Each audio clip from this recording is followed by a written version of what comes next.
Some of you, you are taking too much time trying to convince people to love you that do not matter. Some of you are taking way too much time tolerating and trying to get people engaged that don't matter, that don't care, that are never ever gonna help you get into your destiny. There is more to know. Yet this stuff preaches easy, but it's difficult to live out. Because all of us can go back to moments in our life. Some of you can go right back to your childhood. You're a 40-year-old man, but you still have a moment in your childhood where somebody said something, somebody did something, an event, a circumstance took place, and you dealt with rejection, and it has marked you.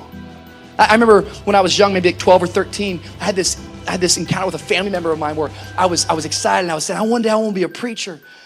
And I'll never forget my family member, like, they didn't celebrate it. Instead, they kind of were condescending and they were being sarcastic. And they probably didn't mean anything by it, but they just said, man, you can't preach. Come on, if you can preach, preach right now.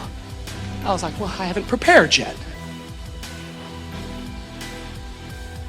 Joseph didn't need to tell his brothers about this dream. Either it was from God or he heard wrong. Either way, it was premature to share. And I watch Christian after Christian get excited because they go into their prayer closet and God starts to give them a dream, and before it's ready, they step out of that prayer closet and they look at people, and people try to set them in their place, and then they feel rejected and they quit. See, you gotta make sure that when rejection hits you, you don't let it get in you. Because there's no escaping rejection. There's no escaping hearing the word no. If you're gonna actually live your life to do something bigger than yourself, you should get used to hearing no, but you shouldn't let no stop you. It can hit you, but don't let it get in you. I remember an old parable that a preacher used to share. It's about two brothers who grew up in a home, and their dad was an alcoholic and he was abusive. And the two brothers, they both grew up, and one brother, he grew up to be an alcoholic and an abuser himself, while the other brother, he abstained from alcohol and became a very moral man, a very good man, and accomplished many great things. They were both asked the same question: how did you end up the way that you are? And they both gave the same answer: given who my dad was, how could I not?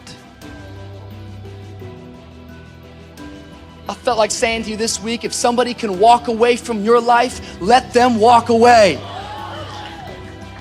You shouldn't have to convince anybody to love you. If they can walk, let them go. If they leave you, it means they're not attached to your future. We spend so much time wasting energy because we're so upset about being rejected by people. You gotta see this today. Because the truth of the matter is that how many of you know that, like, they wouldn't have cared if there wasn't favor on Joseph's life? Like, how many of you know, like the reason why they were getting upset, the reason why they were getting irritated was because they were jealous of what was on his life. What if I told you that some of the rejection you have been facing in your life, it's because people are jealous of what's on your life? What if I told you that the rejection is simply an indication that you got favor on your life? God is getting ready to do something in your life. You just gotta understand there's more to know. Come on, somebody, there's more to know.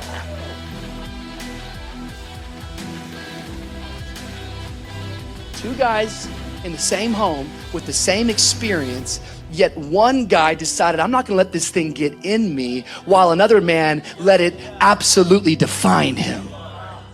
I don't know what's gonna happen to you in life, and you can't dictate that and you can't control that. All you get to control is how you respond to what happens to you in life.